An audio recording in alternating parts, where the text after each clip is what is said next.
আপনার মনে হতেই পারে পশ্চিমবঙ্গের রাজনীতি কেন বাংলাদেশে চিন্তার কারণ হবে। একটা রাজ্যের বিধানসভা বা স্থানীয় রাজনীতি কিভাবে আন্তর্জাতিক কূটনীতিকে নাড়িয়ে দিতে পারে, তাই তো? কিন্তু ভারত আর বাংলাদেশের ক্ষেত্রে বিষয়টা আলাদা। বিশেষ করে পশ্চিমবঙ্গের এত লম্বা আর উন্মুক্ত সীমানার কারণে এখানকার স্থানীয় রাজনীতি সরাসরি আন্তর্জাতিক সীমান্ত নীতি, পানি বন্টন আর জনমিতির উপর দারুণ প্রভাব ফেলে। যখনই পশ্চিমবঙ্গের সরকার পরিবর্তনের একটা হাওয়া ওঠে আর এমন একটা দল ক্ষমতায় আসার কথা হয় যাদের সীমান্ত সুরক্ষার ব্যাপারে জিরো টলারেন্স নীতি রয়েছে, তখন স্বভাবতই ঢাকায় তার প্রবল ঢেউ গিয়ে আছড়ে পড়ে। তো এই পুরো জটিল পরিস্থিতিটা বুঝতে আমরা আজকের আলোচনাটাকে খুব দ্রুত ৫টা পয়েন্টে ভাগ করে নেব। ১. রাজনৈতিক পরিবর্তনের সম্ভাবনা। ২. সীমান্ত এবং পুশব্যাক নীতি। ৩. তিস্তা নদীর জলবন্টন বিতর্ক। ৪. ২০২৬ সালের গঙ্গা জল চুক্তি।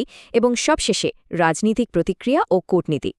শুরুতেই আমাদের ১ নম্বর পয়েন্ট, রাজনৈতিক পরিবর্তনের সম্ভাবনা এবং প্রত্যাশিত নেতৃত্বের পরিবর্তন। দেখুন, পশ্চিমবঙ্গের রাজনৈতিক পালাবদলের একটা জোরালো জল্পনা তৈরি হয়েছে। বিজেপির পরিষদীয় দলনেতা হিসেবে শুভেন্দু অধিকারীর নাম আনুষ্ঠানিকভাবে চূড়ান্ত হওয়ার পর থেকেই এই সম্ভাবনা আরও তীব্র হয়েছে যে তারা হয়তো একটা নতুন নীতিগত দিক নির্দেশনা নিয়ে আসতে চলেছে। এখন এই প্রত্যাশিত রাজনৈতিক পরিবর্তনটা কিন্তু নিছক ভারতের কোনো অভ্যন্তরীণ বিষয় নয়। ঢাকার কূটনৈতিক মহল রীতিমতো আতশকাচ নিয়ে এটা পর্যবেক্ষণ করছে। কারণ নির্বাচনী প্রচারণায় জনমিতি বা ডেমোগ্রাফিক্স পরিবর্তন আটকানো এবং অবৈধ অনুপ্রবেশ কঠোর হাতে রোধ করার যে প্রতিশ্রুতিগুলো দেওয়া হয়েছে, সেগুলো বাস্তবায়িত হলে বাংলাদেশের উপর সরাসরি তার একটা বিশাল ধাক্কা পড়বে। এবার ২ নম্বর পয়েন্টে আসি, সীমান্ত এবং পুশব্যাক নীতি, অর্থাৎ জনমিতি আর সীমান্ত সংঘাত। আর ঠিক এই জায়গাটাতেই সবচেয়ে বড় উত্তেজনা কাজ করছে। দুই দেশের অবস্থানের মধ্যে যেন আকাশ পাতাল তফাত। একদিকে ভারত চাইছে কঠোর অভিবাসন নিয়ন্ত্রণ। ভারতের তরফ থেকে স্পষ্ট বলা হয়েছে যে প্রত্যাবাসনের জন্য ২৮৬০টা নাগরিকত্ব যাচাইয়ের ফাইল গত ৫ বছর ধরে বাংলাদেশের কাছে পাঠানো হলেও ঢাকা থেকে সেগুলোর কোনো সুরাহা হয়নি। অন্যদিকে বাংলাদেশ রীতিমতো ভয়ে আছে। তাদের সীমান্তরক্ষী বাহিনীর অভিযোগ, রাতের অন্ধকারে বিএসএফ নাকি জোর করে মানুষদের বাংলাদেশে ঠেলে দিচ্ছে, যাকে তারা পুশ ইন বলছে। আসামে ঠিক যেভাবে কড়াকড়ি শুরু হয়েছিল, একই রকম নীতি যদি এবার পশ্চিমবঙ্গে শুরু হয়ে যায়, তবে সেটা বাংলাদেশের জন্য এক বিশাল সংকট তৈরি করবে। ব্যাপারটা শুধু অনুপ্রবেশের মধ্যেই আটকে নেই। সীমান্ত নীতি কঠোর হওয়ার মানে হল সীমান্ত কেন্দ্রিক অর্থনীতির ওপর এক বিশাল ধাক্কা। এই যে দীর্ঘ একটা ছিদ্রযুক্ত সীমানা, এর ওপর ভিত্তি করে কিন্তু একটা বিশাল অনানুষ্ঠানিক এবং ক্ষেত্রবিশেষে অবৈধ চোরাচালানের অর্থনীতি গড়ে উঠেছে।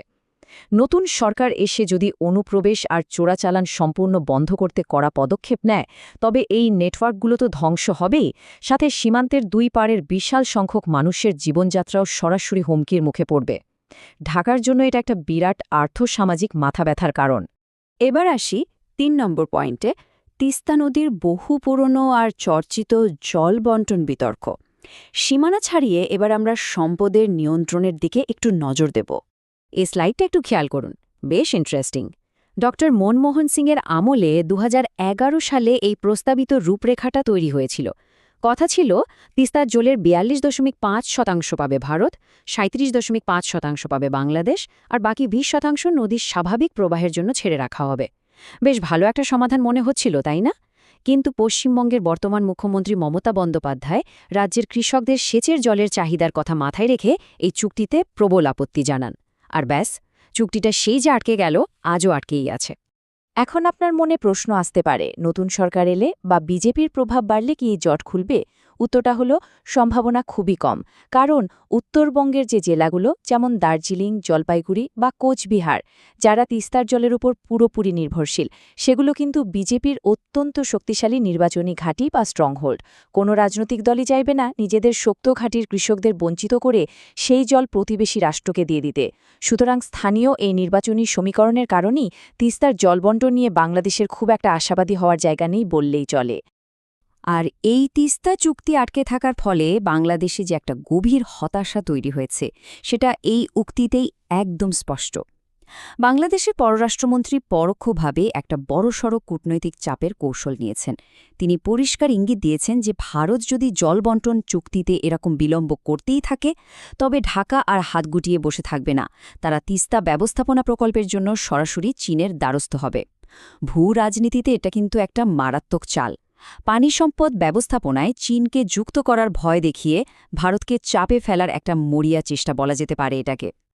আমরা চলে এলাম ৪ নম্বর পয়েন্টে, গঙ্গা জল চুক্তি ২০২৬।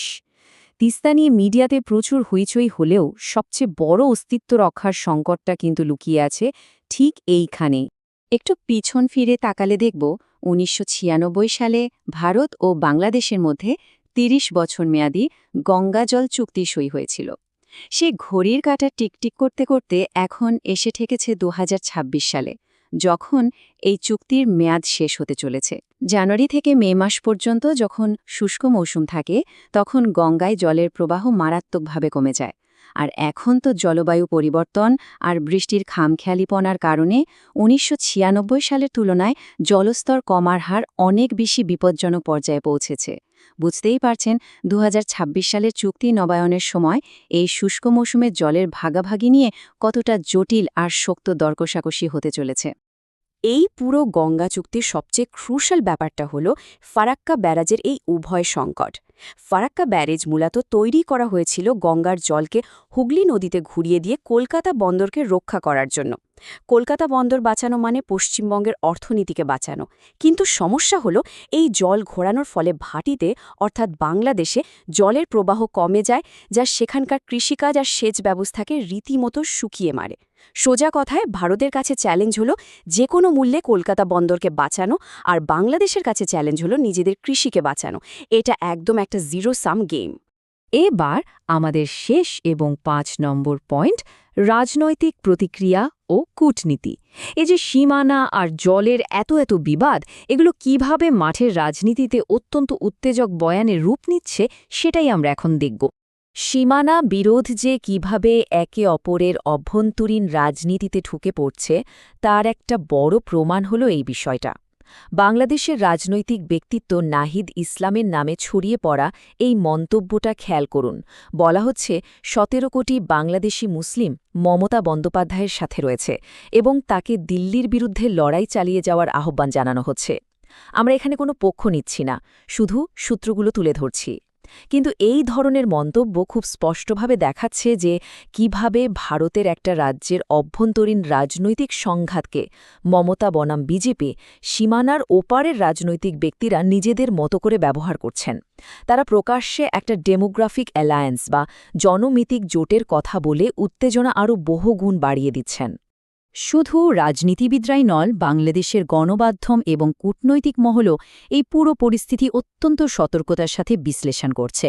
ঢাকার প্রথম সারির সংবাদপত্রগুলোতে, যেমন ঢাকা ট্রিবিউনে, পশ্চিমবঙ্গের সরকার পরিবর্তনের সম্ভাব্য আঞ্চলিক প্রভাব নিয়ে রীতিমতো বড় বড় সতর্কবার্তা ছাপা হচ্ছে।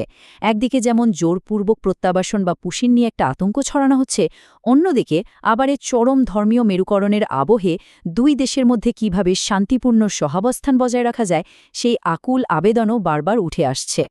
চলুন দেখি শেষমেশ বিষয়টা কোথায় গিয়ে দাঁড়াচ্ছে। পুরো আলোচনা থেকে একটা বিষয় কিন্তু জলের মতো পরিষ্কার। ভারত বাংলাদেশ দ্বিপাক্ষিক সম্পর্ক এখন এমন একটা সন্ধিক্ষণে এসে দাঁড়িয়েছে যেখানে পারস্পরিক সুবিধা ছাড়া কোনো চুক্তি আর সম্ভব নয়।